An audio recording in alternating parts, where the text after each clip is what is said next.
அனைவருக்கும் வணக்கம். இது உங்கள் NIS அகாடமி மற்றும் நான் சுந்தர். மாணவர்கள் எல்லாரும் நலமா இருப்பீங்கன்னு நம்புறேன். இன்னைக்கு நம்ம பார்க்க போற டாபிக் பாத்தீங்கன்னா தமிழ் தான். தமிழ்ல 7ஆம் வகுப்புல இருக்கக்கூடிய இலக்கணம் பகுதி 2, இலக்கணம் பகுதி 1 நம்ம முன்னாடியே முடிச்சிருப்போம், ஒரு எழுத்து ஒரு மொழி வரைக்கும். சரிங்களா? இந்த செஷன்ல பகுதி 2ஆன தொழிற்பெயர்ல இருந்து ஆரம்பிச்சு இயல் 9ல இருக்கக்கூடிய அணி இலக்கணம் வரைக்கும் தான் நம்ம பார்க்க போறோம். சரிங்களா? காலம் தாழ்த்தாம நம்ம வகுப்புக்கு போகலாம். ஃபர்ஸ்ட் டாபிக்கே பாத்தீங்கன்னா தொழிற்பெயர். ஓகேங்களா? இந்த ஹெட்டிங்கை வச்சு நான் இதுல என்ன சொல்ல வராங்க அப்படிங்கிறத நம்ம சொல்லலாம், தெரிஞ்சுக்கலாம். சரிங்களா? அப்ப தொழிற்பெயர் அப்படின்னு கொடுத்திருக்காங்க. ஒன்றன் தொழிலை குறிக்கும் பெயர் தொழில் பெயர். சரிங்களா? அதாவது ஒரு வேர்ப், ஒரு ஆக்ஷன் வேர்டு, அங்க ஒரு நிகழ்வு நடக்கும். சரிங்களா? அந்த நிகழ்வை குறிக்கிறது தான் இந்த தொழிற்பெயர் அப்படின்னு சொல்றோம். சரிங்களா? உழவருங்கிறவங்க உழவு தொழில் செய்யறாங்க. அதே மாதிரி தையக்காரவங்க தைக்கிற தொழில் அவங்களோடது. இது போல உழுதல், தைத்தல், இந்த மாதிரி பெயர் அடிப்படையில உங்களுக்கு அந்த செயல்கள் அமைகிறதுனால இத தொழிற்பெயர் அப்படின்னு சொல்றோம்.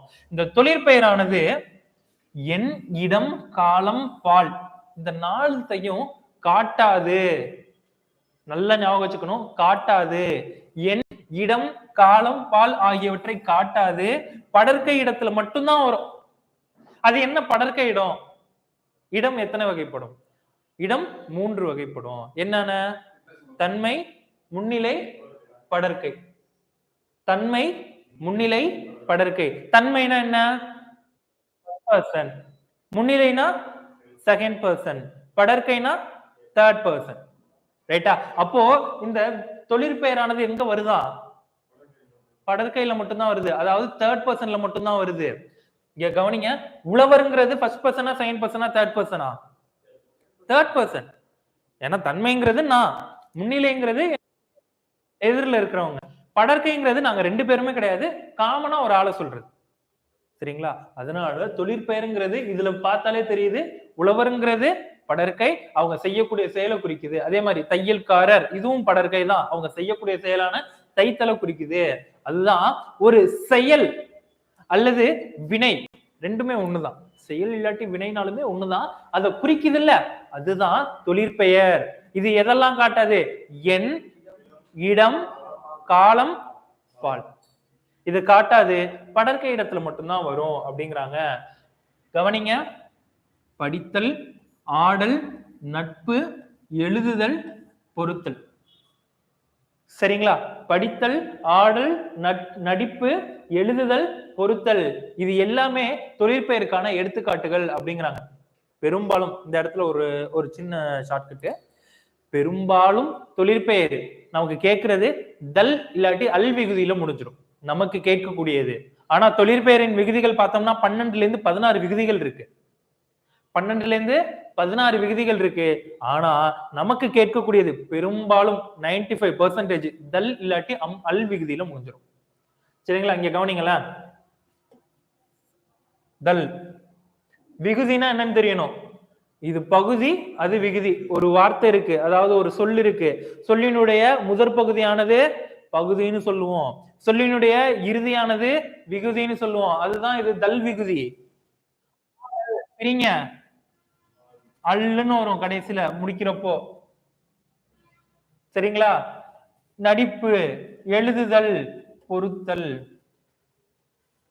ஓகேங்களா? இங்க நடிப்புன்னு வந்திருக்கு. இது எப்படி நம்ம தொழிற்பெயர்னு சொல்ல முடியும் அப்படின்னு சொல்லலாம். நார்மலா இந்த இங்க கூறப்பட்டிருக்கிற சொற்களுக்கு பொருள் தெரிந்தாலே இது தொழிற்பெயர்னு நம்ம ஐடென்டிஃபை பண்ண முடியும். அப்படி இல்லையா, நான் விகுதி பார்த்துதான் கண்டுபிடிப்பேன்னா இங்க விகுதி கொடுத்திருக்காங்க. என்னென்னலாம் விகுதி இருக்கு? சரிங்களா? இங்க பூ விகுதி இருக்கா? இங்க பாருங்க, நடிப்பு முடியுதா? அவ்வளவுதான், முடிஞ்சிருச்சு. சரிங்களா? இப்ப விகுதி பெற்ற தொழிற்பெயர், விகுதி பெறா தொழிற்பெயர் அப்படின்னு நம்ம பிரிக்கலாம். அது என்ன விகுதி பெற்ற தொழிற்பெயர், விகுதி பெறா தொழிற்பெயர்னா? நடி. நடி, நடிங்கிறதே ஒரு ஆக்ஷன் வேர்டு தானே, படற்கையில தானே வருது. எண், இடம், பால், காலம் எதுவுமே காட்டல இல்ல. சரியா? இப்ப நடிங்கிறது என்ன? வெறும் பகுதி மட்டும்தான் இருக்கு, வெறும் வேர்ச்சொல் தான் அது. இப்ப நடித்தல்னு ஒரு விகுதியை நான் சேர்க்கும் போதுதான் விகுதி வருது அங்க. சரியா? இதுதான் விகுதி பெற்ற தொழிற்பெயர் நடித்தல். நடிங்கிறது விகுதி பெறாத தொழிற்பெயர். இதுதான் வித்தியாசம், வேற ஒண்ணும் இல்ல. சரிங்களா? இப்போ விகுதி பெற்ற தொழிற்பெயர்ல நடத்தல். நடத்தலோட வேர் சொல் என்னப்பா? வேர் சொல்னா என்ன? அந்த சொல்ல அதுக்கு மேல நம்ம பிரிக்கவே முடியாது. அந்த சொல்ல பிரித்து எழுதவே முடியாது. அது கம்ப்ளீட்டா மீனிங் நமக்கு கொடுக்கும். சரிங்களா? அந்த சொல்லோட நம்ம விகுதி வேற சேர்க்கலாம். இதுதான் வேர் சொல். அப்ப நடித்தலுக்கு என்ன வேர் சொல்? சாரி, நடத்தலுக்கு என்ன வேர் சொல்? உண்ணலுக்கு, வாழ்வுக்கு, வாழ்க்கைக்கு சேம் வாழ் தான். இவ்வளவுதான். இது வேர்ச்சொல். இந்த வேர்ச்சொல்ல இருந்தே 2 கொஸ்டின். வெறுமனே இந்த வேர்ச்சொல்ல இருந்தே 2 கொஸ்டின் கேட்பாங்க. ஒரு வார்த்தையை கொடுத்துட்டு அந்த வார்த்தையினுடைய வேர்ச்சொல் என்ன கேட்பாங்க. சரிங்களா? சோ இந்த நடத்தல், உண்ணல், வாழ்வு, வாழ்க்கை இந்த பெயரெல்லாம் பாக்குறப்போ இதுல நட, உண், வாழ் இதுதானே வினைப்பகுதி. இதுதான் வினைப்பகுதி. அதாவது அந்த ஆக்ஷனை குறிப்பிடுற வினைப்பகுதி இதுதான். இந்த தல், அல், ஊ, கை இது எல்லாமே விகுதி. சரிங்களா? இது எல்லாமே விகுதி ஆகிய விகுதிகளோடு சேர்ந்து தொழிற்பெயர்களாக அமைகின்றன. இவ்வாறு வினைப்பகுதியோட தொழிற்பெயர் சேரும் போது அதுக்கு பேர் என்னன்னு சொல்றோம்? விகுதி பெற்ற தொழிற்பெயர் அப்படின்னு சொல்றோம். சரிங்களா? விகுதி பெற்ற தொழிற்பெயர் அப்படின்னு சொல்றோம். இதை நல்லா ஞாபகம் வச்சுக்கணும். வினைப்பகுதியோட தொழிற்பெயர் சேரும் போதுதான், சாரி, தொழிற்பெயர் விகுதி சேரும் போதுதான் அது விகுதி பெற்ற தொழிற்பெயர் அப்படின்னு ஆகும். இது கேள்வி. சரிங்களா? ஸ்டேட்மெண்ட் கொஸ்டின்ல இப்ப பெரும்பாலும் உங்களுக்கு ஒரு வார்த்தையை கொடுத்துட்டு தொழிற்பெயர் மேட்ச் தி ஃபாலோயிங்ல போட்டுருவாங்க. இந்த சைடு வார்த்தைகளா இருக்கும், இந்த சைடு பாத்தீங்கன்னா பெயரச்ச விகுதி, பெயர் சொல், தொழிற்பெயர், இது மாதிரி வினைத்தொகை, இது மாதிரி மேட்ச் தி ஃபாலோயிங்ல பெரும்பாலும் போட்டுருவாங்க. சப்போஸ் உங்களுக்கு தனிப்பட்ட முறையில கேட்டாலும் கேட்கலாம். ஸ்டேட்மெண்ட் கொஸ்டின் போறது கிடையாது. ஸ்டேட்மெண்ட் கொஸ்டினும் நம்ம தெரிஞ்சு வச்சுக்கணும். இதெல்லாம் ஸ்டேட்மெண்ட்ல போடலாம். வினைப்பகுதியுடன் வேற ஏதாவது போட்டு பெயரச்ச விகுதி சேர்ந்து வருவது விகுதி பெற்ற தொழிற்பெயர்னு போட்டா அது ஸ்டேட்மெண்ட் கரெக்டா தப்பா? ஸ்டேட்மெண்ட் தப்பு. அங்க என்ன வரணும்? தொழிற்பெயர் விகுதி வரணும். இப்ப ஸ்டேட்மெண்ட் கொஸ்டின் ரொம்ப ஃபெமிலியரா இருக்கு. ஈவன் பிசிலயுமே ஸ்டேட்மெண்ட் கொஸ்டின் வந்துருச்சு. சோ டிஎன்பிஎஸ்சில வித்தவுட் ஸ்டேட்மெண்ட் கொஸ்டின் நம்ம கொஸ்டின் பேப்பர் எதிர்பார்க்கவே முடியாது. தமிழ்லயுமே ஸ்டேட்மெண்ட் கொஸ்டின் எப்படியும் மினிமம் ஒரு 15ல இருந்து 20 கொஸ்டின் குறைஞ்சபட்சம் நான் சொல்றேன் கண்டிப்பா இருக்கும். குறைஞ்சபட்சம் 15ல இருந்து 20 கொஸ்டின் இருக்கும். சோ ஸ்டேட்மெண்ட் கொஸ்டின் நம்ம ரொம்ப கேர்ஃபுல்லா இருக்கணும். ஸ்டேட்மெண்ட் கொஸ்டின் ரொம்ப கவனமா இருக்கணும். அதுல இலக்கணத்துல எல்லாம் ஸ்டேட்மெண்ட் கொஸ்டின் போட்டாங்கன்னா ரொம்ப டஃப், ரொம்ப ரொம்ப ரொம்ப கஷ்டம். ஏன்னா நம்ம வந்து ஸ்டாட்டிக் பார்ட் படிச்சுட்டு போயிடுவோம். இலக்கணத்துக்கு இதுக்கு ஷார்ட்கட் வச்சுட்டு போயிடுவோம். இது மாதிரி தல், அல், அம்மை, கை, கூ, பூ, ஊ, தி, சி, வி இது மாதிரிலாம் வந்துச்சுன்னா தொழிற்பெயர்ன்ட்டு போயிடுவோம். ஆனா அங்க கேட்கறது அதை கேட்க மாட்டாங்க. வினைப்பகுதியுடன் தொழிற்பெயர் விகுதி சேர்ந்து வருவது விகுதி பெற்ற தொழிற்பெயர். இது கரெக்டா? ஸ்டேட்மெண்ட் 1 சரி, ஸ்டேட்மெண்ட் 2 சரி. இதுல ஸ்டேட்மெண்ட் 1ல இப்படி இருந்துச்சுன்னா அது கரெக்ட். இல்ல பெயரச்ச விகுதின்னு போட்டானா அது தப்பு. இது படிச்சிருந்தா மட்டும்தான் நம்ம போட முடியும். இதுக்கு முக்கியத்துவம் கொடுங்க. இதுக்கு முக்கியத்துவம் கொடுங்க. சரிங்களா? என்னென்ன விகுதி எல்லாம் இருக்குன்னு பாருங்க. தல், அல், அம், ஐ, கை, வை, கு, பூ, உ, தி, சி, வி, மை. சரிங்களா? இதெல்லாம் தொழிற்பெயர் விகுதிகளா வருது. தொழிற்பெயர் விகுதிகளா வருது. அதுதான் என்னென்ன வார்த்தைகள் இருக்குன்னு கொடுத்திருக்காங்க. தருதல். இங்க கொடுத்திருக்கிறதுல முக்கியமா நீங்க வேர் சொல்ல எடுத்துக்கங்க. வேர் சொல்ல பிரிச்சு எடுத்துக்கங்க. அதாவது வினைப்பகுதியை நீங்க முக்கியமா எடுத்துக்கங்க. சரிங்களா? தருதல் தா, தா. கூறல் ஆட்டம், ஆடல், ஆடு. விளை வருகை, வா. பார்வை, பார். போக்கு, போ. சரிங்களா? அதே மாதிரி நட்பு, மறைவு, மறதி, உணர்ச்சி, கல்வி, செய்யாமை இதுல விகுதிகள் எல்லாத்தையும் கொடுத்திருக்காங்க. அதோட வினைப்பகுதியும் கொடுத்திருக்காங்க. தொழிற்பெயர்னா என்னன்னு தெரியும், விகுதி பெற்ற தொழிற்பெயர்னா என்னன்னு தெரியும். இப்ப முதல்நிலை தொழிற்பெயர்னா என்னன்னு தெரிஞ்சுக்க போறோம். முதல்நிலை தொழிற்பெயர்னா என்னன்னு தெரிஞ்சுக்க போறோம். வானில் இடி இடித்தது. வானில் இடி இடித்தது. அடுத்து பாருங்க, சோறு கொதி வந்தது. சோறு கொதி வந்தது. சரிங்களா? இதுல இந்த இடியும் கொதியும் இந்த சொற்கள் எப்படி வருதான்? இடித்தல், கொதித்தல், இடித்தல், கொதித்தல் அப்படிங்கிற பகுதிகள் இந்த சொற்களினுடைய பகுதிகளா அமையுது. சரிங்களா?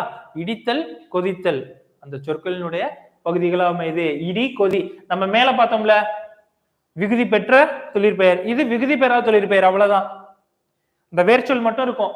இடித்தலுக்கு இடி, கொதித்தலுக்கு கொதி. சரியா? அந்த விகுதி பெறா தொழிற்பெயர் தான் என்னன்னு சொல்றாங்க இங்க, முதல்நிலை தொழிற்பெயர்னு சொல்றாங்க. சரியா? முடிஞ்சிருச்சு. ரைட்டா? இது மாதிரி ஏவல் ஒருமை வினையாக, ஏவல் ஒருமை வினையாக அமையுமா? சரியா? இடி, கொதி. நான் ஆர்டர் பண்றேன் இடி.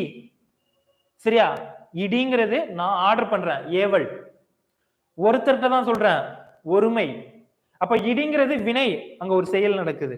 இப்ப புரியுதா? அது என்ன ஏவல் ஒருமை வினைன்னு? நான் ஆர்டர் பண்றேன், ஒரு ஆள்கிட்ட தான் சொல்றேன், அந்த செயல் அவங்க பண்றாங்க. அதுதான் ஏவல் ஒருமை வினை.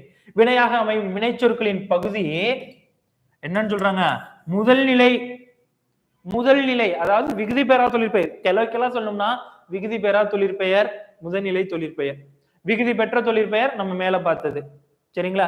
இப்ப இதுல இருந்து இந்த முதல்நிலை எந்த மாற்றமும் இருக்காது, எந்த மாற்றமும் இருக்காது. அதுதான் முதல்நிலை தொழிற்பெயர்.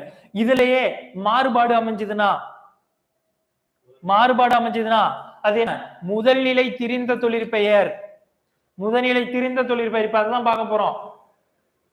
சரிங்களா? இங்க மேல எக்ஸாம்பிள்ஸ் எல்லாம் வேற கொடுத்திருக்காங்க, அடி, புகழ். சரிங்களா? இதெல்லாம் விகுதி பெறாம அதோட பொருளை உணர்த்துது, அதனால அது முதல்நிலை தொழிற்பெயர்னு சொல்றோம். இப்ப முதல்நிலை திரிந்த தொழிற்பெயர் சொல்ல போறோம். இங்க பேரு, இது பெரும்பாலும் பாருங்களேன்,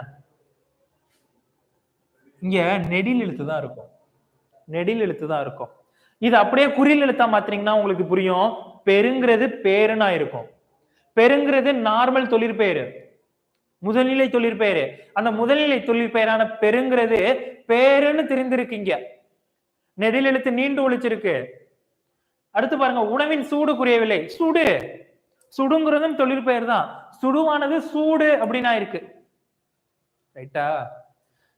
தமிழ் படிக்கும் பேரு பெற்றேன். இங்க ரெண்டுமே உங்களுக்கு பொருள் கிடைக்கும். தமிழ் படிக்கும் பேரு பெற்றேன், பெரு என்பது பேரா இருக்கு, சுடு என்பது சூடா இருக்கு. உணவின் சூடு குறையவில்லை. சரிங்களா? இத்தொடர்ல அதேதான், பேரு சூடுங்கிற சொற்களை கவனிக்கிறப்போ பெரு சுடு இந்த சொற்களோட முதல் எழுத்து நீண்டு பேரு சூடுனா இருக்கு. ரைட்டா? திரிந்திருக்கு, அதாவது ஒரு சொற்கள்ல மாற்றம் நிகழும் போது அதை நம்ம என்னன்னு சொல்லுவோம், திரிதல் ஏற்பட்டிருக்கு, திரிபு ஏற்பட்டிருக்குன்னு சொல்லுவோம். அதுதான் திரிஞ்சிருக்கு. அந்த முதல்நிலையில திரிபு ஏற்படுறதுனாலதான் இத முதல்நிலை திரிந்த தொழிற்பெயர்னு சொல்றோம். சரியா? முதல்நிலை திரிவதால் முதல்நிலை திரிந்த தொழிற்பெயர் எனப்படுகிறது. எடுத்துக்காட்டு கீழே பாருங்க, விடு, வீடு, மின், மீன், கொள், கோள், உடன்படு, உடன்பாடு. எல்லாத்துக்குமே உங்களுக்கு பொருள் போடும், எல்லாத்துக்குமே பொருள் போடும். அது குறிலா இருக்கும் போதும் சரி, நெடிலா இருக்கும் போதும் சரி, குறில் எழுத்துலையும் பொருள் வரும், நெடில் எழுத்துலையும் பொருள் வரும். அவ்வளவுதான். இதோட உங்களுக்கு தொழிற்பெயர் பகுதி முடிவுக்கு வருது. தொழிற்பெயர்னா என்ன, தொழிற்பெயர்ல என்னென்ன வகைகள் பார்த்தோம், முதல்நிலை தொழிற்பெயர் பார்த்திருப்போம், விகுதி பெற்ற தொழிற்பெயர் பார்த்திருப்போம், முதல்நிலை திரிந்த தொழிற்பெயர் பார்த்திருப்போம்.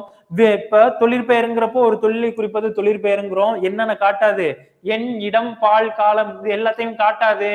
எதை காட்டு, எந்த பகுதியில வரும், எந்த இடத்துல வரும், படர்க்கை இடத்துல மட்டும்தான் வரும். அதோட விகுதிகள் என்னென்னு பாக்குறோம், தல், அல், அம், ஐ, கை, சி, கு, பு, ஊ, தி. ரைட்டா? இதெல்லாம் அதோட விகுதிகள். சரியா? வேற என்ன, முதல்நிலை தொழிற்பெயர், முதல்நிலை திரிந்த தொழிற்பெயர், இந்த விகுதிகள்லாம் இந்த இப்ப நம்ம சொன்ன விகுதிகள் பார்த்தோம். சரியா? ரைட். அடுத்த இளம பகுதிக்கு நம்ம செல்வோம்.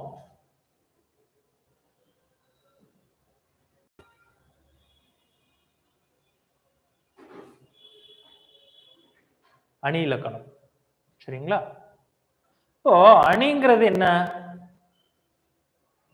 அணிங்கிறது என்ன, நார்மல் மனிதர்களாகிய நாம் நம்மை அழகு மென்மேலும் அழகுபடுத்தி காட்டுவதற்கு அணிகின்ற அணிகலன்கள் தான் அணி அப்படின்னு சொல்லுவோம் நம்மளை பொறுத்த வரைக்கும். அதுவே அந்த செய்யுள, ஒரு செய்யுள் இருக்கு, மொழியில செய்யுளோ உரைநடையோ இருக்கு, அதை மென்மேலும் அழகுபடுத்தி காட்டணும் அப்படின்னு நினைக்கிறதுக்காக கவிஞர்களால் மேற்கொள்ளப்படும் அமைப்பு செய்யுள்ள. சரியா? அத அணின்னு சொல்றோம். இப்போ ஒரு கவிதை எழுதுறதுன்னா அதுக்குன்னு ஒரு கட்டுப்பாடு இருக்கு.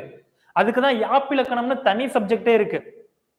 எப்பா இந்த கவிதை எழுதுறியா, இதெல்லாம் ஃபாலோ பண்ணுப்பா, இந்த லைன்ஸ் எல்லாம் இப்படி இருக்கணும்ப்பா, இந்த 3 லைன் இருக்கா இதுக்கு ஒரு பேரு, 4 லைன் இருக்கா இதுக்கு ஒரு பேரு, 8 அடி வரைக்கும் வருதா இதுக்கு ஒரு பேரு, 8 அடிக்கு மேல போதா இதுக்கு ஒரு பேரு, எண்சீர் கல் நெல்லடி ஆசிரியப்பா, அரிசீர் கல் நெல்லடி ஆசிரியப்பா, சிந்தியல் வெண்பா, பக்ரோட வெண்பா, இது மாதிரிலாம் சொல்றாங்க, கேள்விப்பட்டிருக்கோமா?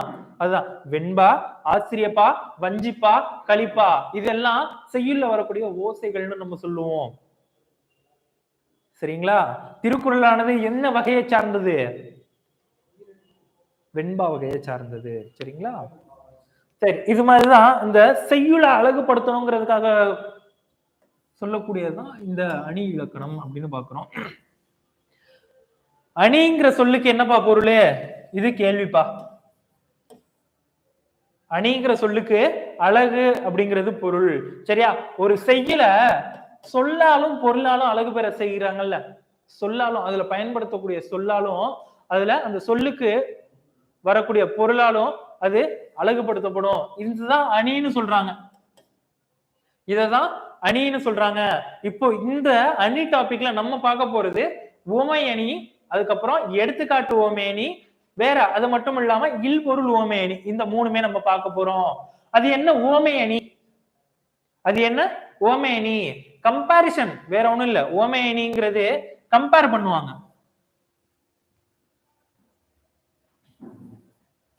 உவமை அணிங்கிறது கம்பேர் பண்ணுவாங்க. ஒரு பொருளை இன்னொரு பொருளோட அழகுபடுத்தி கூறுவாங்க. அதுதான் உவமை அணி, வேற ஒண்ணும் கிடையாது. சரிங்களா? மயில் போல ஆடினாள், மீன் போன்ற கண்கள், இந்த 2 தொடரையும் பாருங்க. முதல் தொடர் என்ன? மயில் போல ஆடினாள், ஒரு பெண் அங்க நடனமாகிறா. மயில் நடனமாடல, ஒரு பெண் நடனமாடுகிறாள். அவளுடைய நடனமானது மயில் நடனமாடுவது போல இருக்கிறது அப்படின்னு சொல்றாங்க. சரிங்களா? இதுல அந்த பெண்ணையும் மயிலையும் கம்பாரிசன் பண்ணிருக்காங்க. சரிங்களா? அடுத்து மீன் போன்ற கண்கள், மீன் போன்ற கண்கள், கண்கள் இதுல குறிப்பிட்டிருக்கிறது ஒரு பெண்மணிக்கு. ஒரு பெண்மணியினுடைய கண்களானது மீனை போல இருக்கிறது, மீனை போல இருக்கிறது. கவனிங்க,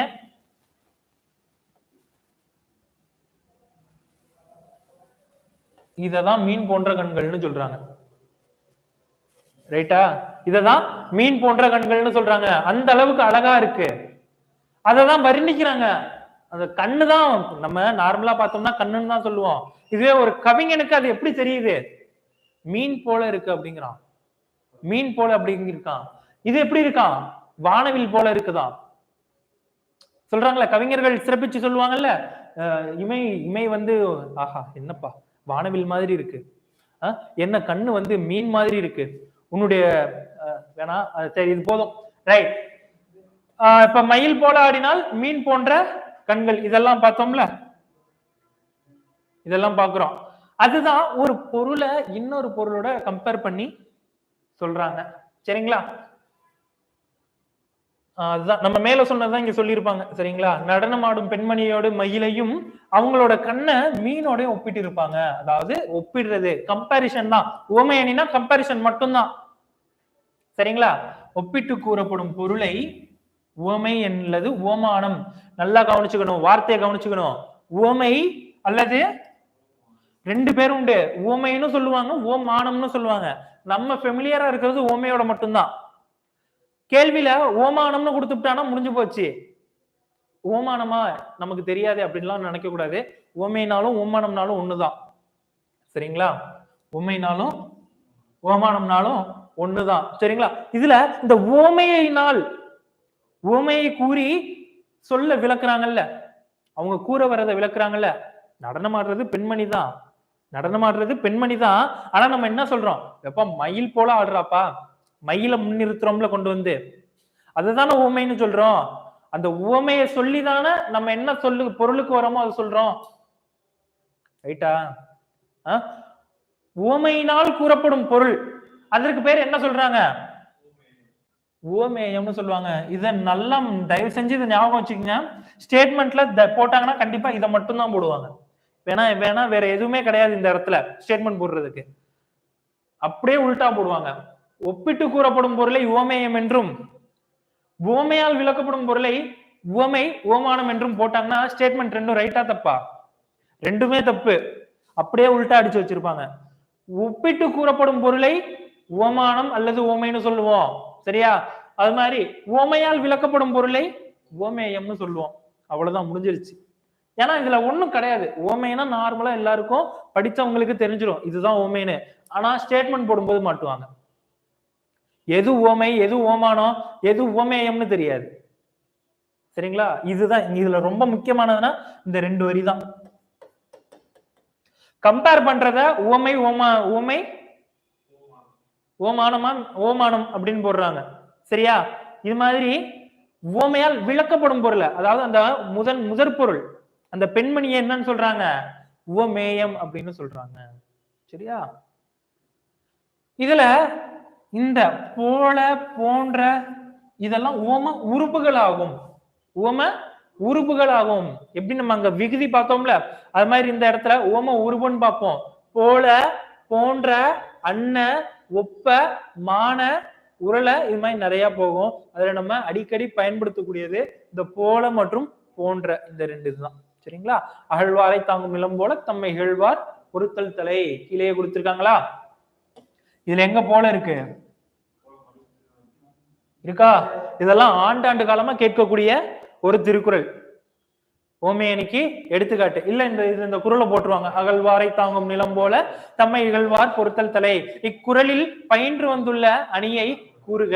கீழே எடுத்துக்காட்டு ஓமையணி, இல்பொருள் ஓமையணி, உவமையணி, வேற்றுமையணி அப்படின்னு 4 இருக்கும். எது ஆன்சரு? ஓமையணி தான் ஆன்சர். சரிங்களா? அடுத்து இதுதான், எப்படி நம்ம பூமி தன்னை தோன்றுபவரையும் எப்படி பொறுத்துக்குது. சரியா? பல இடங்கள்ல இல்லீகலா மணல் அள்ளிட்டு போறாங்க. அதெல்லாம் ரொம்ப ரொம்ப தவறு. மணல் அள்ளுவதே தவறு ஃபர்ஸ்ட். அதுக்கப்புறம் தான் அது லீகல் இல்லீகல்லாம். அதெல்லாம் ஒரு நேச்சுரல் ரிசோர்ஸை நம்ம கொள்ளையடிக்கிறோம்ல, அது எவ்வளவு பெரிய தவறு. இப்ப நம்மள்ட்ட இருந்து ஒருத்தவங்க கொள்ளையடிக்கிறான்னா நம்ம எப்படி பதறோம். அது மாதிரிதானே அப்ப அதுக்கும் இருக்கும். இதனாலதான் காலநிலை மாற்றம் ஏற்படுது. சரிங்களா? ஆற்றுல மணல் அள்ளுவது இதுவுமே ஒரு பெரிய காரணம் தான். இங்க பார்ப்போம், அப்புறம் டீட்டெயிலா டிஸ்கஸ் பண்ணுவோம். இது மாதிரி இந்த இடத்துல போல அப்படிங்கிறது என்னன்னு சொல்றாங்க? உவம உருபு அப்படின்னு சொல்றாங்க. எப்படி பூமி அவங்கள தோன்றுபவரையும் பொறுத்துக்குதோ அது மாதிரி நம்மளை இகழ்பவர்களையும் பொறுத்துக்கணும் அப்படிங்கிறது இந்த குறளினுடைய அர்த்தம். ஒரு பாடல்ல உவமையும் உவமேயமும் உவமைனா என்ன? ஒப்பிட்டு கூறப்படுவது. உவமைனா ஒப்பிட்டு கூறுவது, அதான் கம்பாரிசன். உவமேயம்னா உவமையால் பொருள்படும் சொல். சரிங்களா?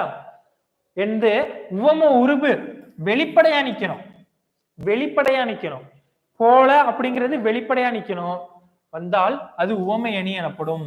போல, புறைய, அன்ன, இன்ன, அற்று, இற்று, மான, கடுப்பு, ஒப்ப, உரள, இதெல்லாம் ஓம உருபுன்னு சொல்றாங்க. இதெல்லாம் நோட் பண்ணிக்கணும். சரிங்களா?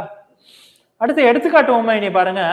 சேம் மேல பார்த்ததே தான் இங்கேயும் வரும். இங்க போல, போன்ற அப்படிங்கிற ஓம உறுப்புகள்லாம் இருக்குல்ல, அதெல்லாம் வெளிப்படையா வராது. சரியா? தொட்டனை தூரும் மணற்கேணி மாந்தருக்கு கற்றனை தூரும் அறிவு.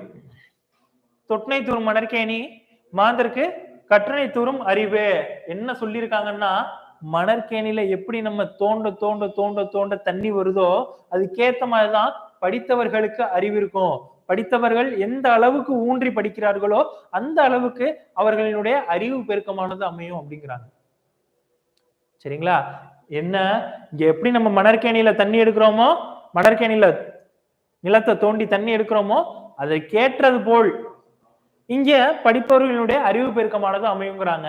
ஆனா இங்க நேரடியா அவங்க போல அப்படிங்கிற ஒரு ஓம உருவ பயன்படுத்தல, போன்ற அப்படிங்கிற ஓம உருவ பயன்படுத்தல, நேரடியா பயன்படுத்தாம மறைமுகமா வந்ததுனால இதற்கு பேர் என்னங்கிறாங்க? அவ்வளவுதான், முடிஞ்சிடுச்சு. சரியா? அதுபோல் என்னும் ஓம உருவானதே மறைந்து வந்துள்ளது. ஓமை ஒரு தொடராகவும், உவமை இந்த இது ரொம்ப ரொம்ப முக்கியம், இதை கவனிச்சுக்கங்க. உவமை ஒரு தொடராகவும் உவமேயம் ஒரு தொடராகவும் ஓம உருவு வெளிப்படையா இல்லாம மறைந்து வந்துச்சுன்னா அதுக்கு பேர் என்னப்பா? எடுத்துக்காட்டு உவமேனி.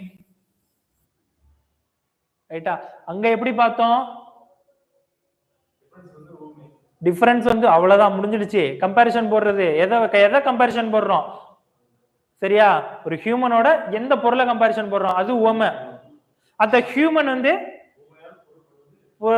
உவமையால் பொருள் பெறக்கூடிய பொருள் வந்து ஹியூமன். பெரும்பாலும் மனிதர்களோட தான் நம்ம ஒப்புமை போடுவோம். மனிதர்கள் உவமேயம். கரெக்ட் தானே? நம்ம போட போகக்கூடிய பொருள் உவமை, அவ்வளவுதான். சரியா? உவமை உவமானம்னா என்ன? ரெண்டும் ஒண்ணுதான். சரியா? உவமை உவமானம் உவமேயம். உவம உறுப்புனா என்ன? அவ்வளவுதான், முடிஞ்சிருச்சு. இந்த இடத்துல என்ன பாக்குறோம்?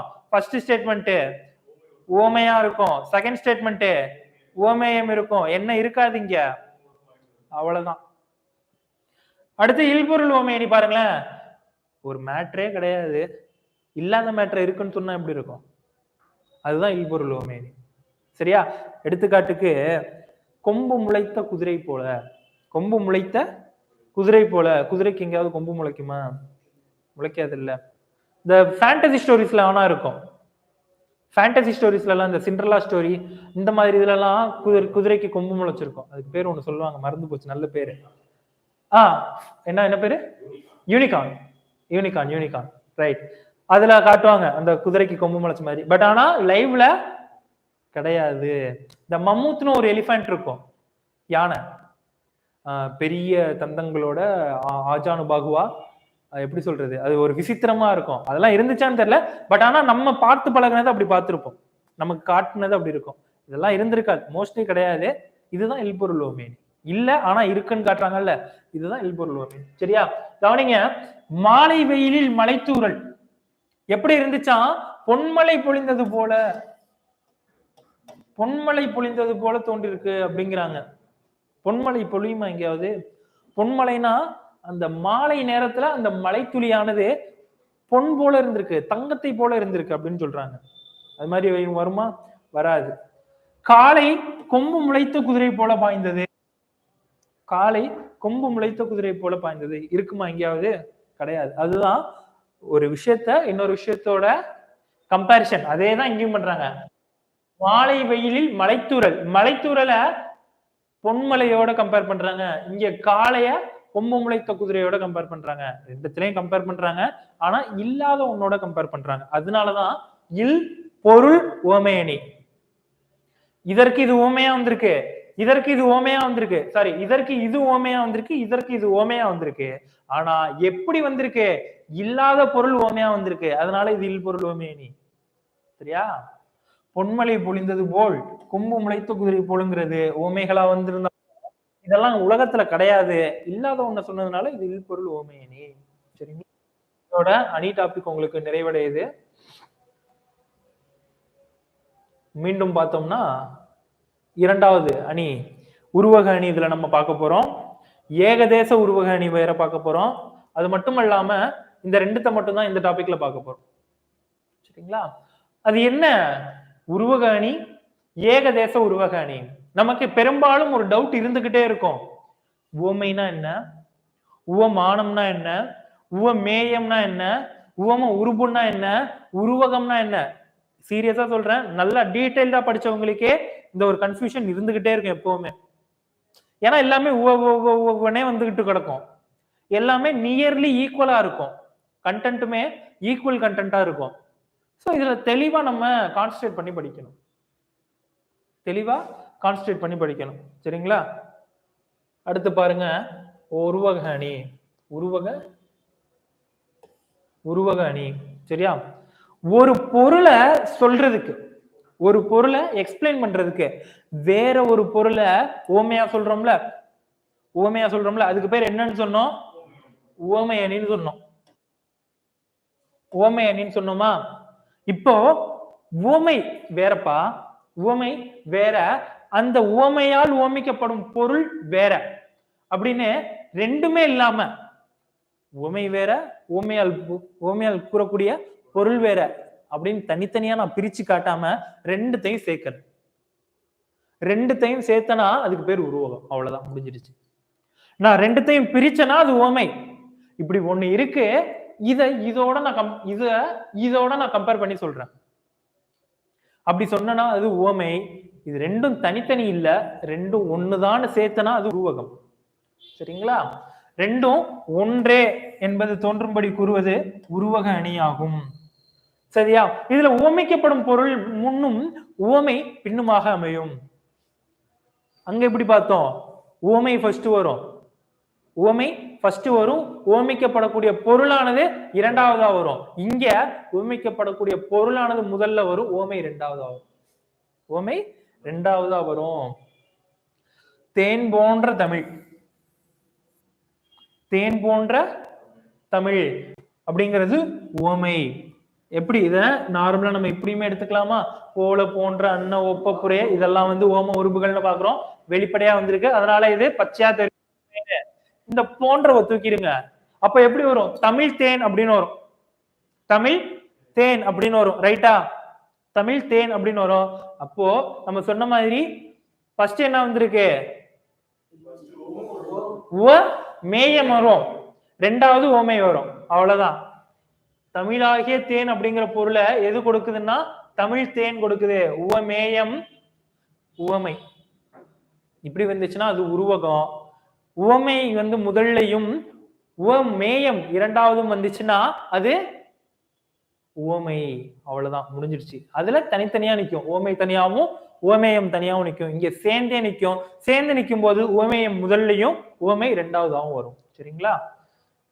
வெள்ளம் போன்ற இன்பத்தை இன்ப வெள்ளம் அப்படின்னு சொல்றாங்க. வெள்ளம் போன்ற இன்பம், எனக்கு ரொம்ப ஹாப்பியா இருக்கேன், அது எப்படி இருக்கான்? வெள்ளமா இருக்கான். இப்படி நான் சொன்னேன்னா அது உவமை. எனக்கு ஹாப்பியா இருக்கு, அது நான் வெள்ளத்தோட கம்பேர் பண்றேன், இது உவமை. இல்ல, இது நான் ரெண்டுத்தையும் நான் பிரிச்சு பார்க்கல, ரெண்டுத்தையும் நான் சேர்க்கிறேன் அப்படின்னா அது இன்ப வெள்ளம். இன்பங்கிறது உவமேயம், வெள்ளம்ங்கிறது உவமை. கண்டிஷன் சாட்டிஸ்ஃபை ஆகுதா? அவ்வளவுதான். கடல் போன்ற துன்பத்தை துன்பக்கடல், இது ஒரு நல்ல ஒரு அருமையான பாடல். வையம் தகலியா வார்கடலே நெய்யாக வெய்ய கதிரோன் விளக்காக செய்ய சுடர் ஆளியான் அடிக்கே சூட்டினேன் சொல்மாலை இடராளி நீங்குகவே என்று 4000 திவ்ய பிரபந்தத்துல வரக்கூடிய ஒரு அருமையான பாடல் இது. சரியா? இதுல பூமிய அகழ்விளக்கா கம்பேர் பண்ணிருப்பாங்க. பூமிய அகழ்விளக்காகவும் வையம் தகலியா வார்க்கடலே நெய்யாக. வையம்னா என்ன? வையம்னா உலகம், தகலினா அவ்வளவுதான். வையம் தகலியா, அதாவது இந்த பூமிய அகழ்விளக்காக, வார்க்கடலே நெய்யாக. அப்ப வார்க்கடல்னா கடல், சமுத்திரம். நெய்யாக அந்த கடலையே நான் தூக்கி சமுத்திரமா, சாரி நெய்யா வந்து நான் உனக்கு அந்த விளக்குல போடுறேன். வெய்ய கதிரோன் விளக்காக, வெய்ய கதிரோன் விளக்காக. அந்த விளக்குல இருந்து வரக்கூடிய ஒளி என்னவா இருக்கா? கதிரவனை ஒத்து இருக்கு. செய்ய சுடர் ஆளியான் அடிக்கே சூட்டினேன் சொல்மாலை. ஆளியான்ங்கிறது இந்த இடத்துல திருமாலை குறிக்கும். சரிங்களா? சூட்டினேன் சொல்மாலை, நான் என்னுடைய மந்திரங்களால் உன்னை கும்பிட்டுக்கிறேன், எனக்கு கொஞ்சம் நல்ல வழியா காட்டு அப்படிங்கிற மாதிரி. இடர் ஆளி நீங்குகவே என்று, நல்ல வழியா காட்டு, என்னோட துன்பத்தெல்லாம் நீக்கி நல்ல வழியை காட்டு அப்படின்னு வேண்டிக்கிறாரு. சரியா? அதுதான் பூமி அகழ்விளக்காகவும் கடல் நெய்யாகவும் கதிரவன் சுடராகவும் உருவகப்படுத்தப்பட்டு உள்ளன. வையம் தகலியா வார்கடலே நெய்யாக வெய்ய கதிரோன் விளக்காக. ஓகேவா? எல்லாம் தனித்தனியா பிரியாம சேர்ந்தே வந்திருக்கா. ஒன்னும் மேட்ரு இல்ல. எனக்கு எதுவுமே எனக்கு பிரிக்க தெரியல அப்படின்னா நல்லா ஞாபகம் வச்சுக்கோங்க, பிரிஞ்சு இருந்துச்சுன்னா அது ஓமை, தனித்தனியா பிரிஞ்சு இருந்துச்சுன்னா ஓமை, ஒரே வார்த்தையை அடிச்சு நவுத்திருந்தாங்கன்னா அது ஓம உருபு, சாரி உருவகம். ஓகேவா? உருவகம். ஓகேவா? இப்போ உமைனா என்ன, உருவகம்னா என்னன்னு பாத்துறோம். இப்ப ஏகதேச உருவக அணின்னா என்னன்னு பார்க்க போறோம். ஏகதேச உருவக அணின்னா என்ன? ஏக்னா என்ன? ஒன். ஏக்னா ஒன். அப்போ இங்க ரெண்டு மேட்ரு இருக்கு, மேட்ரு ரெண்டு இருக்கு, ஆனா ஒரே ஒரு விஷயத்த மட்டும் உருவகம் படுத்திருக்காங்க, ஒரு மேட்டரை உருவகப்படுத்தல. அவ்வளவுதான், முடிஞ்சிருச்சு இது. கவனிங்க, அறிவு என்னும் விளக்கை கொண்டு அறியாமை நீங்க வேண்டும். அறிவு என்னும் விளக்கை கொண்டு அறியாமை நீங்க வேண்டும். இங்க எத்தனை பொருள் இருக்கு? என்னென்ன பொருள்? அறிவு, அறியாமை. Very good. அப்போ அறிவுங்கிறத என்னன்னு சொல்லியிருக்காங்க, என்னவா உருவகப்படுத்திருக்காங்க, விளக்குன்னு சொல்லியிருக்காங்க. ஆனா விளக்கு இருக்குல்ல, அப்ப இந்த அறியாமை என்னன்னு சொல்லியிருக்கணும், இருள்னு சொல்லியிருக்கணும்ல. சொல்லல. ஏன் சொல்லல? சொல்லல, ஏதோ காரணத்தினால சொல்லல. சரியா? அது மாதிரி ஒரு மேட்டரை விட்டுட்டாங்க, இன்னொரு மேட்டருக்கு மட்டும் உருவகப்படுத்திருக்காங்க. அப்படி ஒரு மேட்டரை உருவகப்படுத்தி இன்னொரு விஷயத்தை அவங்க உருவகப்படுத்தலன்னா அதுக்கு பேரு ஏகதேச உருவக அணின்னு சொல்றாங்க. சரியா? பெருமைக்கும் ஏனை சிறுமைக்கும் தத்தம் கருமமே கட்டளைகள். பெருமைக்கும் ஏனை சிறுமைக்கும் தத்தம் கருமமே கட்டளைகள். ஓகேவா? நம்மளுடைய செயல் பெரிய செயலாக இருக்கிறதா, இல்ல சிறிய செயல் ஏதாவது சில்லறத்தனமா பண்றோமா அப்படிங்கிறத எதை வச்சு அவங்க முடிவு பண்றாங்க அப்படின்னா, நம்முடைய கருமம், நம்மளுடைய கருமம், செயல். கருமம்ங்கிறது இந்த இடத்துல செயலை குறிக்கும். சரியா? செயலை வச்சுதான் அவங்க நோட் பண்றாங்க. அந்த கருமம கட்டளைகள், அதாவது உரைகள் அப்படிங்கிறாங்க. தங்கத்தின் தரத்தை அறியப்படுவதற்கு உதவுவதுதான் இந்த உரைகள் அப்படின்னு. சரியா? அப்ப இங்க செயலை உரைகளோட ஒப்பிடுறாங்க. ஆனா நம்ம செய்யக்கூடிய செயல்களான பெருமையையும் சிறுமையையும் எதோடய ஒப்பிடல. அதனாலதான் இது ஏகதேச உருவக அணியில வந்திருக்கு. ரைட்டுங்களா? இப்ப அணியில உருவக அணி, ஏகதேச உருவக அணி பார்த்துட்டோம். அடுத்த இலக்கண பகுதி என்னன்னு பார்த்துருவோமா?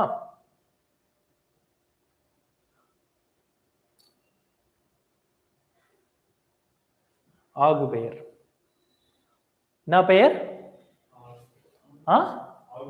ஆகு பெயர். அவ்வளவுதான். இந்த பகுதியோட நமக்கு இலக்கணம் 7ஆம் வகுப்பு இலக்கணமானது நிறைவடையுது. சரிங்களா? அப்போ ஆகு பெயர் பாருங்களேன். ஆகு பெயர் பாருங்களேன். ஒரு செயலுக்கு ஆகி வருவது ஆகு பெயர். அது எதுவா வேணாலும் இருக்கலாம்.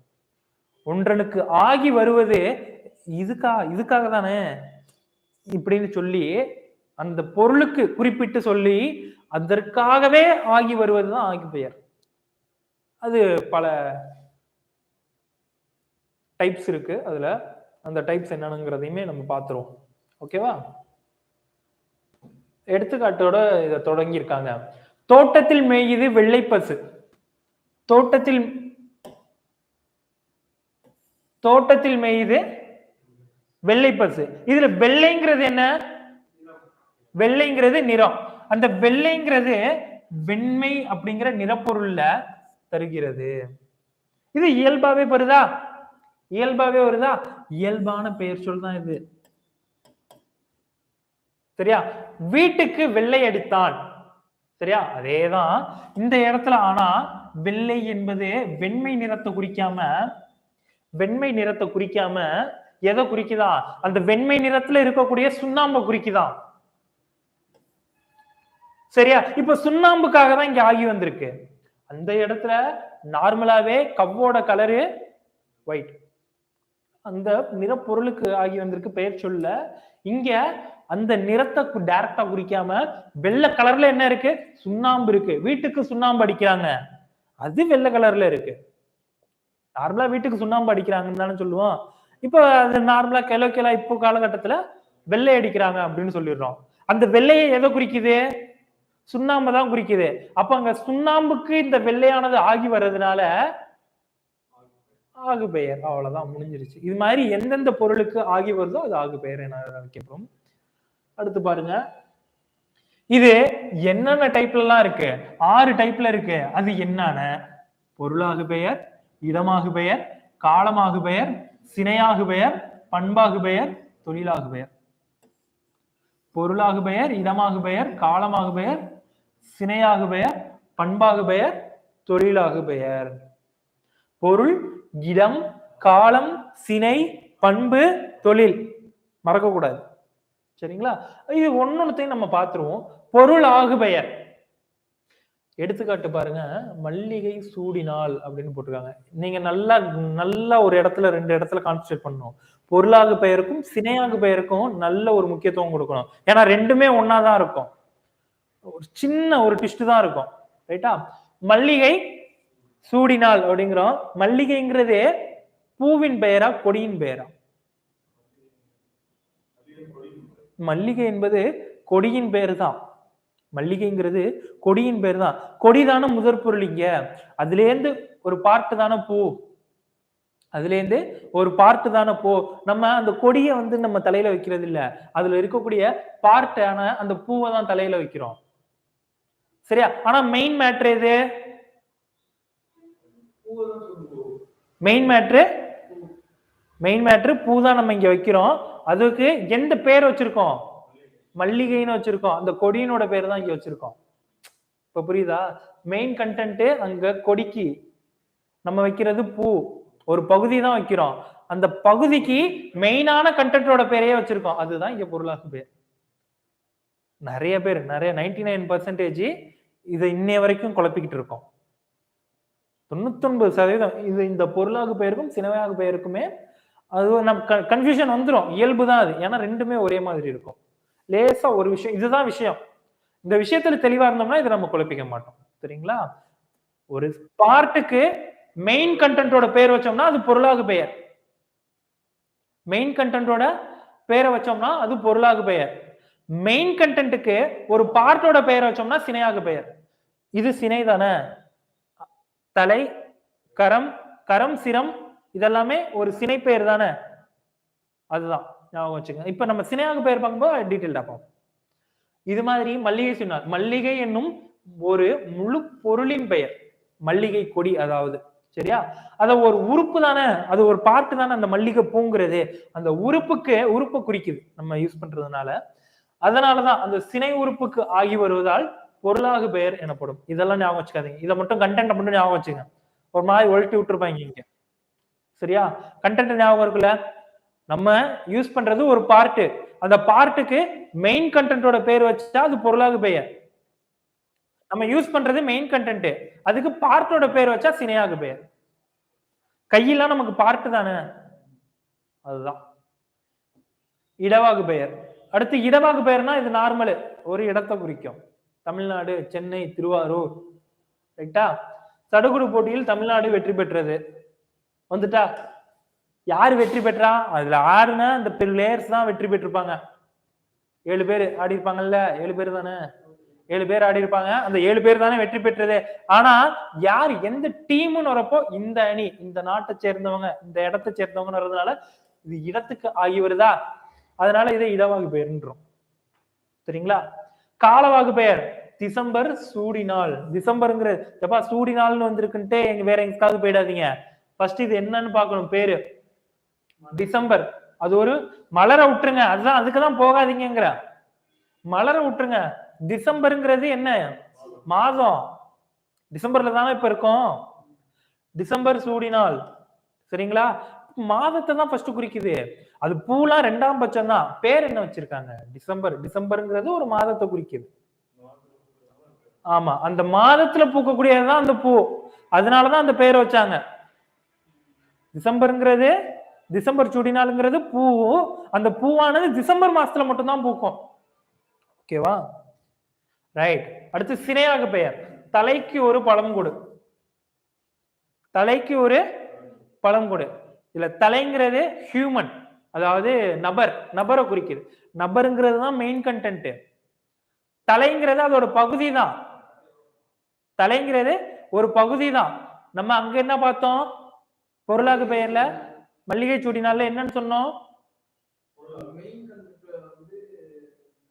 பார்ட் மெயின் கண்டென்ட்டுக்கு பேரா வந்துச்சுன்னா, பார்ட் மெயின் கண்டென்ட்டுக்கு பேரா வந்துச்சுன்னா, சாரி, மெயின் கண்டென்ட் ஒரு பார்ட்டுக்கு பேரா வந்துச்சுன்னா பொருளாகு பெயர்.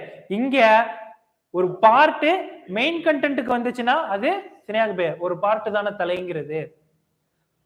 ஆனா அங்க இருக்கிறது யாரு? நபர் தான் மெயின் கண்டென்ட். அதுல இந்த பார்ட் நல்லா எழுதி வச்சுங்க, இது குழப்பம். நபருங்கிறது தான் ஒரு மெயின் கண்டென்ட். தலைங்கிறது ஒரு பார்ட் தான். இந்த தலை தான் ஃபர்ஸ்ட் நம்ம இம்ப்ளை பண்றதுனால சினையாக பெயர். ஓகேவா? சோ இதை மட்டும் நோட் பண்ணிக்கங்க. வேற இது எதுவும் குழப்புற மாதிரி இருக்காது மத்ததெல்லாம். இதுல இந்த முதற் பொருள் வேற இந்த சினை அது இதுன்னு போட்டு நல்லா குழப்பி விட்டுருவாங்க. அதுவே நமக்கு மாதிரி டென்ஷன் ஆயிடும். அடுத்து பண்பாகு பெயர். இனிப்பு தின்றான். நிறம், சுவை, அளவு, வடிவம் பண்பு பெயருக்கான குணநலன்கள் தானே. இனிப்பு தின்றான். இனிப்பு என்னும் பண்பு பெயர் தின்பண்டத்தை குறிப்பதாக இது பண்பாகு பெயர் ஆயிற்று. அடுத்து தொழிலாகு பெயர். பொங்கல் உண்டான். அது என்ன இனிப்பு தின்றான வந்து இதுன்னு சொல்றோம், பண்பு பெயர்னு சொல்றோம். பொங்கல் உண்டான ஏன் தொழிலாக பெயர்னு நம்ம சொல்றோம்? பொங்கல்ங்கிறது ஒரு செயல், அங்க ஒரு செயல் நடைபெறுது, தொழில் நடக்குது. பொங்கல் பொங்கி வருதா? பொங்கல் பொங்கி வருது, பொங்குது. பொங்குறதுனாலதான் அது பொங்கல் அப்படின்னு சொல்றோம். பொங்குறதுங்கிறது முதல்ல தொழில், அப்புறம் தான் அதுக்கு அந்த பேர் வருது. சரிங்களா? அதனால இது தொழிலாக பெயர். பொங்கல் உண்டான். பொங்கல் இது தொழிலுக்கு ஆகி வருவதால் இது தொழிலாக பெயர். பொங்கல் என்னும் தொழிலுக்கு ஆகி வந்ததால் இது தொழிலாக பெயர். சரியா? அடுத்து இரட்டை கிளவி அடுக்கு தொடர். சொல்லணுங்கிற அவசியமே இல்லை. இரட்டை கிளவி பிரித்தால் பொருள் தராது. அடுக்கு தொடர் பிரித்தால் பொருள் தரும். இரட்டை கிளவி எத்தனை வாட்டி? 2 டைம் அடிக்க வரும். அடுக்கு தொடர் 3 டைம். 3 இல்லாட்டி 4 இல்ல எத்தனை? 2 2க்கு மேல ரைட்டா அடிக்க வரும். இதுல விறுவிறு, கலகல, சலசல, மலமல. இங்க பாத்தீங்கன்னா இது மாதிரி பிடி இல்ல இல்ல எல்லாமே பொருள் தரக்கூடிய சொற்களா இங்க இருக்கும். இங்க வெறுமன பொருள் இல்லா சொற்களா இருக்கும். அவ்வளவுதான், முடிஞ்சிருச்சு. இதுக்கு மேல எதுவும் கிடையாது இதுல. ரைட்டுங்களா? அவ்வளவுதான். இதுல இந்த இவ்வளவு நேரம் கொடுத்ததை நம்ம சும்மா கிளை சொல்லிட்டோம். இதுல இருக்கிறது அந்த ஒரு 2-3 பாயிண்ட் தான். அதுல ஒரு 2 பாயிண்ட், இதுல ஒரு 2 பாயிண்ட். அவ்வளவுதான், முடிஞ்சிருச்சு. இதோட இன்றைய இலக்கண வகுப்பானது நிறைவடையுது. சரிங்களா? இதோட இன்றைய இலக்கண வகுப்பானது நிறைவடையுது. அடுத்து என்னுடைய இலக்கண வகுப்பான 8ஆம் வகுப்பு தமிழ் இலக்கணம் மற்றும் ஒரு காணொலியில நம்ம சந்திச்சு அதை பத்தி விவாதிப்போம். சரிங்களா? நம்முடைய அரியணை ஐஏஎஸ் அகாடமில வர ஜனவரி முதல் வாரத்துல உங்களுக்கு குரூப் 4 சம்பந்தப்பட்ட தேர்வுகள் நடைபெறுவதற்கான வாய்ப்புகள் இருக்கு.